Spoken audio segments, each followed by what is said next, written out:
Shimmer जिल जोशन और खलीद बिन Yazid और सिनान इब्न अनस, ये तीनों ने मिलकर इमाम पाक का गला काट लिया और इमाम अली मकाम को शहीद कर दिया। यहाँ उस्ताद ज़मन बहुत खूबसूरत बात लिखते हैं, अल्लामा नईमी भी, अल्लामा सैयद नईमुद्दीन भी लिखते हैं कि जिस वक्त इमाम की शहादत हो रही थी तो शहादत गोया के दुल्हन बनकर सुर्ख लिबास पहन करके मुंतजिर खड़ी थी। इधर सरे अक़दस को काटा गया और उधर दौड़ करके शहादत ने इमाम अली मकाम से गले मिला और इमाम अली मकाम ने जामे शहादत नोश फरमाया। इधर जामे शहादत नोश किया, ऐन दोपहर का वक्त था, जुमा के दिन। उधर सूरज को कहन लग गया और जब सूरज कहना गया तो दिन में तारे नजर आने लगे। यानी खुदा ने अपने जलाल का, गुस्से का इजहार इस तरह फरमाया कि दिन में तारे नजर आने लगे और खून की बरसात होने लगी। 7 दिन तक मुसलसल लोगों ने खून की बरसात, खून को बरसते देखा। आसमान सुर्ख रहा। अल्लामा सुयूती फरमाते हैं कि उफक पर जो शफक के साथ सुर्खी नजर आती है, ये शहादत हुसैन से पहले नहीं थी। ये जब आसमान सुर्ख रहा और जब उसकी सुर्खी छटी तो वो सुर्खी बाद में खत्म हो गई, लेकिन शफक के साथ की सुर्खी ये इमाम हुसैन की शहादत की आज भी निशानी है।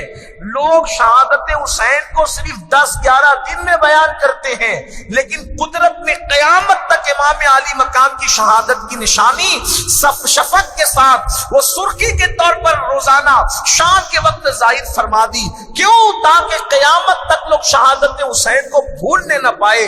अब क़यामत तक कोई खतीब अगर इमाम की शहादत ना भी बयान करे तो रोजाना शफक के साथ की वो सुर्खी लोगों को शहादत इमाम हुसैन की याद दिलाती रहेगी और करबला की याद को ताजा करती रहेगी। मेरे प्यारे आका अलैहिस्सलाम के प्यारे दीवानों, उधर तो खून की बरसात हुई। बैतुल मुकद्दस में जहां से पत्थर उठाया जाता वहां से ताजा खून नजर आता। आजकल जैसे लड़के नौजवान चेहरे को खूबसूरती के लिए क्रीम इस्तेमाल करते हैं अलग अलग तौर का, तो उस दौर में भी क्योंकि ये क्रीम वगैरह का सिस्टम नहीं था तो लोग अपने चेहरे पे गाज़े हुस्न लगाते थे। वो क्रीम टाइप ही होता था लेकिन वो गाज़े हुस्न कहलाता था। उसके अंदर जो वो जड़ी बूटियां होती थी उसको लगाने से चेहरा खूबसूरत नजर आता था। तो गाज़े हुस्न जो वो आशूरा के दिन जिन्होंने अपने चेहरे पे मला शहादत इमाम हुसैन के दिन, उनके चेहरे जल करके सियाह हो गए, काले हो गए। यानी कुदरत को उस दिन जो है वो मेकअप करना या लोगों को बनना संवरना भी कुदरत को पसंद न आया।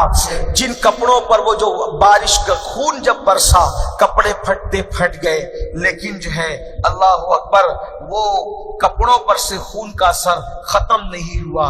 उधर तो कुदरत की तरफ से ये सब निशानियां थी।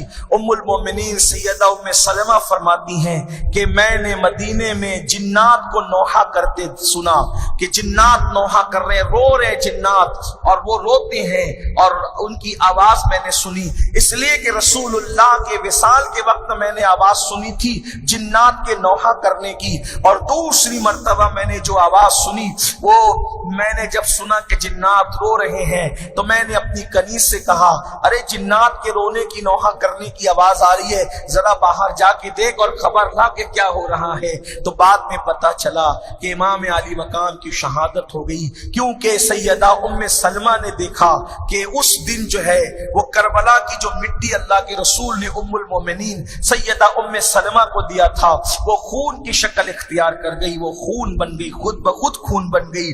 अल्लाह अकबर, ये सब कुदरत की तरफ से निशानियां।